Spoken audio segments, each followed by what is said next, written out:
सहाफियों पर पुलिस तशद्दुद के केस में अहम पेशरफ्त। इस्लामाबाद हाई कोर्ट ने फैसला सुना दिया। 28 फरवरी को दर्ज मुकदमे के तहत जिम्मेदारान के खिलाफ कार्रवाई का हुक्म। कोई मुहज़्ज़ब मुआशरा होता तो निगरान वज़ीर आला और IG पंजाब जेल में होते। इमरान खान ने कल अली बिलाल के मामले पर मोहसिन नकवी और IG पर झूठ बोलने का इल्जाम निगरान हुकूमत का तर्ज अमल कौम की तौहीन करार दे दिया।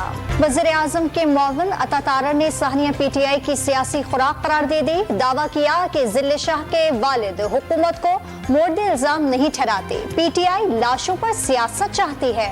पाकिस्तान का ईरान से 100 मेगावाट बिजली दरामद करने का फैसला। वफाकी वजीर तवानाई के दौरान तेहरान के ईरानी हुक्काम से बात करेंगे। और बेहाड़ी में तेज रफ्तार कार कोस्टर से टकरा गई। बच्चे और खातून समेत 4 अफराद लुक़मा अजल बन गए। 8 जख्मी अस्पताल मुंतकिल कर दिए गए।